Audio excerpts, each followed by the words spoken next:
नमस्कार दोस्तों, आज की इस वीडियो में मैं उन लोगों के लिए बहुत ही बड़ी खुशखबरी लेके आई हूँ जो लोग बिहार ग्रुप डी वैकेंसी का बहुत दिन से इंतजार कर रहे थे। उनके लिए बहुत अच्छी खबर आ गई है। में जो ग्रुप डी वैकेंसी कार्यालय परिचारी का जो वैकेंसी है उसका जो प्रक्रिया है वो अब शुरू हो गया है। मैं कल ही एक वीडियो बनाई थी बिहार ग्रुप डी वैकेंसी के बारे में, जिसमें मैंने आपको बताया है जो लोग बिहार ग्रुप डी वैकेंसी 2023 के लिए अप्लाई किए थे उनका exam date, syllabus, exam pattern सब कुछ आ चुका है। तो आज की इस वीडियो में मैं उसी एग्जाम पैटर्न के बारे में, सिलेबस के बारे में और क्या ये नौकरी सरकारी नौकरी है और क्या इस एग्जाम में नेगेटिव मार्किंग होगा, इस बारे में मैं आपसे डिटेल में चर्चा करने वाली हूँ। तो जो लोग 2023 का एग्जाम देने वाले हैं या फिर जो लोग 2024 नई वैकेंसी का इंतजार कर रहे हैं, उन सभी के लिए ये वीडियो बहुत इंपॉर्टेंट होने वाला है। तो प्लीज इस वीडियो को लास्ट तक जरूर देखिएगा। अगर आप लास्ट तक नहीं देखेंगे तो आपसे जो बहुत इंपॉर्टेंट जानकारी है वो छूट जाएगी। आप चाहते हैं कि बिहार ग्रुप डी वैकेंसी का तैयारी आप 1 रुपए बिना खर्च किए भी अच्छे से कर सके, तो आपको सिर्फ इतना करना है कि आपको मेरे चैनल को सब्सक्राइब कर रख लीजिए और मेरे कमेंट में आपको बताइए कि हाँ आपको जरूरत है। गणित के, सामान्य ज्ञान के और हिंदी के जो नोट्स हैं और जो क्वेश्चंस है वो आंसर के साथ मैं वीडियो बना के मैं अपने चैनल पर डालूंगी, जिससे आपको जो तैयारी है वो बहुत पक्का हो जाएगा। और ये जो नोट्स रहेगा, प्रैक्टिस सेट रहेगा, वो आपको बहुत बहुत हेल्प करेगा इस नौकरी की तैयारी में। तो आपको सिर्फ इतना करना है कि आपको कमेंट करना है। अगर आपका कमेंट और लाइक ज्यादा आएगा तो मैं समझ जाऊंगी कि आपको इस प्रैक्टिस सेट का और इस नोट्स का बहुत ज्यादा जरूरत है।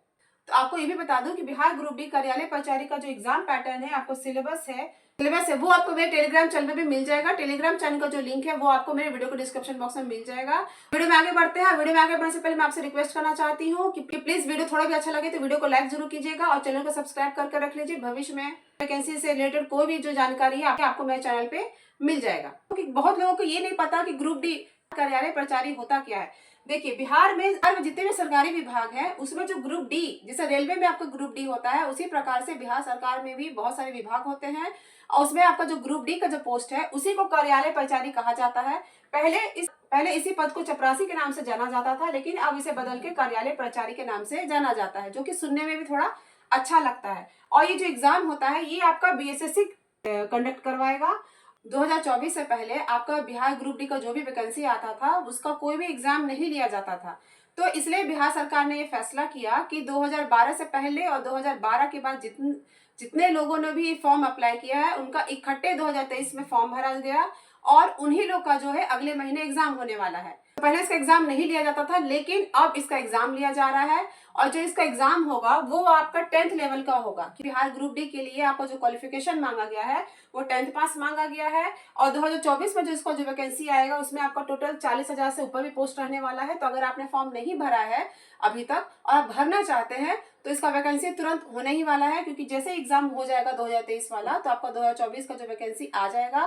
क्योंकि बिहार में विधानसभा का चुनाव है तो अभी नौकरी की बहार चल रही है। और आपको सबसे बड़ा डाउट ये लग रहा है कि क्या ये नौकरी सरकारी है कि प्राइवेट, तो ये नौकरी आपका 100% सरकारी है। जैसा मैंने आपको पहले बताया कि बिहार सरकार जितने भी सरकारी विभाग होते हैं उसमें जो ग्रुप डी का जो पोस्ट होता है उसके लिए वैकेंसी निकली है।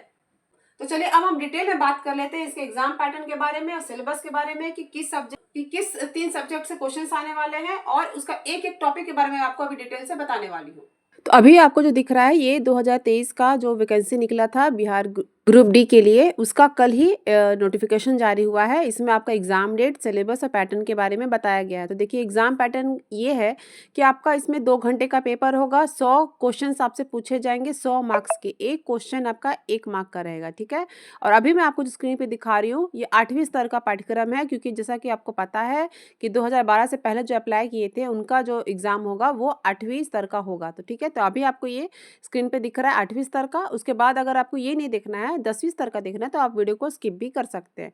तो इसमें सामान्य अंक गणित से आपका 30 नंबर का क्वेश्चन रहेगा, जिसमें आपका ये सारे जो हाईलाइट किए हैं ये सारे आपके टॉपिक रहने वाले हैं। जैसे समय और काम, जिसे हम टाइम एंड वर्क भी कहते हैं, उसका समय एवं दूरी, टाइम एंड डिस्टेंस, आपका परसेंटेज, प्रॉफिट लॉस, परसेंटेज, परिमेय संख्या, वर्गमूल, घनमूल, लाभ हानि, मतलब ये सब आपका यहाँ हिंदी में दिया हुआ है। अगर आपको समझने में प्रॉब्लम हो रहा है तो अगर आप कहेंगे तो मैं इसका इंग्लिश में भी सिलेबस आपको बता सकती हूँ, ठीक है। उसके बाद आपका आता है सामान्य ज्ञान। सामान्य ज्ञान से सबसे ज़्यादा है 40 मार्क्स का आपको क्वेश्चन पूछा गया है। सामान्य ज्ञान का करंट अफेयर्स भी आएगा इसमें और आपका जो जीके जीएस होता है वो भी आएगा।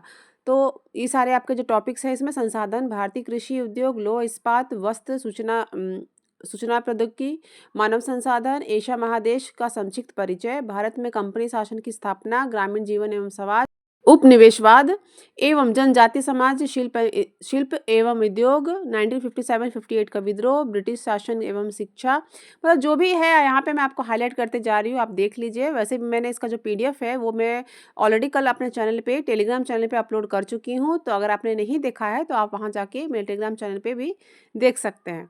तो ये है। उसके बाद आपका आता है हिंदी। हिंदी से भी आपका 30 मार्क्स के क्वेश्चन आने वाले हैं। तो ये ऐसा पेपर है, बिहार का ऐसा एकमात्र एग्ज़ाम है जिसमें हिंदी में इतना मार्क्स के क्वेश्चन पूछे जा रहे हैं। तो ये बहुत अच्छा एडवांटेज है आप लोग के लिए, ये अच्छी बात है, क्योंकि इसमें इंग्लिश का पेपर नहीं आना है और रीजनिंग का भी पेपर इसमें नहीं आना है। तो अगर हिंदी आपका स्ट्रांग है तो आप इसमें नंबर अच्छे खासे उठा सकते हैं।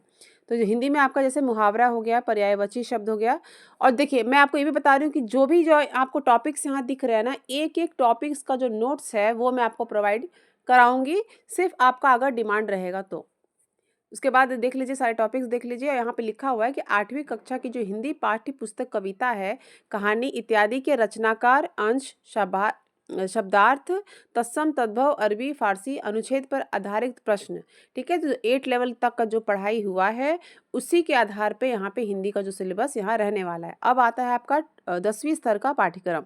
जो लोग 2012 के बाद जो अप्लाई किए थे, जो 2015 में, 2019 में, 2018 में अप्लाई किए थे, उनके लिए है। तो जो कि थोड़ा सा इसका जो सिलेबस है वो भी चेंज है। जैसे एलसीएम एचसीएफ इसमें क्वेश्चन पूछा जा रहा है, जो कि 8th लेवल में नहीं था, और उसमें फिर बाकी सब वही है। तो जो भी आपको टॉपिक्स दिख रहे हैं, हर टॉपिक से एक क्वेश्चन 1 मार्क का तो जरूर रहेगा। इसका मतलब सारे जो टॉपिक्स है वो आपको कवर करने हैं, जैसे कि लाभ, हानि, बट्टा, बिक्री कर, ये सभी आपको कवर करने हैं, तभी जाके आपको 30 मार्क्स में ज़्यादा से ज़्यादा नंबर आएंगे। सामान्य ज्ञान का लगभग वही सिलेबस है जो 8वीं क्लास का सिलेबस है। हल्का जो चेंजेस है भी तो वो आपको यहाँ पे दिख जा रहा है, जैसे पंचायती राज, राष्ट्रीय आंदोलन में बिहार का योगदान, ये सब उसमें नहीं था, जो कि इसमें इंक्लूड किया गया है। तो जब टेलीग्राम चैनल से आप डाउनलोड कर लेंगे तो आपको अच्छे से समझने में आसानी होगा। अब आता है आपका सामान्य हिंदी। तो हम सामान्य हिंदी में भी आपको वही सब है, और 10th लेवल का ये सिलेबस रहने वाला। और आपको बता दूं कि जो इस एग्ज़ाम के लिए जो बेस्ट बुक रहेगा, जिसे आप तैयारी कर सकते हैं 1 महीना में, वो भी मैं आपको जल्द से जल्द कल तक की वीडियो आपको दे दूंगी, ताकि आपको हेल्प हो सके इस एग्ज़ाम को जल्द से जल्द तैयारी करने में। तो अब आता है आपका जैसे 10वीं कक्षा के पाठ्यक्रम के गद्य खंड, काव्य खंड के अंश, रचनाकार पर आधारित प्रश्न, ये सब आपका 10th लेवल की जो बुक है उसमें से आने वाला है। बस, तो मैंने आपको अच्छे से दिखा दिया और समझा भी दिया, लेकिन फिर भी अगर आपको कोई डाउट है तो आप मेरे कमेंट सेक्शन में लिख सकते हैं। मैं पूरी कोशिश करूंगी कमेंट्स का रिप्लाई देने के लिए, ठीक है। और यहाँ पे लिखा हुआ है कि उपरोक्त पाठ्यक्रम शिक्षा विभाग, बिहार सरकार द्वारा स्वीकृत कक्षा 10 पाठ्यक्रम के आधार पर तैयार किया गया है। जैसा कि आपको पता है कि अभी बिहार पुलिस कांस्टेबल का एग्ज़ाम चल रहा है, तो वो जिस लेवल का एग्ज़ाम हो रहा है उससे हल्का कम ही लेवल का ये आपका एग्ज़ाम होने वाला है। तो एग्ज़ाम का जो स्तर है वो बाकी जितने भी एग्ज़ाम हैं उससे कम ही रहने वाला है। तो आपको टेंशन लेने का कोई ज़रूरत नहीं है, सिर्फ मेहनत करना है। तो आप सभी को मेरा वीडियो कैसा लगा? वीडियो थोड़ा भी अच्छा लगा हो तो प्लीज़ वीडियो को लाइक जरूर कीजिएगा और चैनल को भी सब्सक्राइब कर लीजिए। वीडियो को यहाँ तक देखने के लिए थैंक यू सो मच।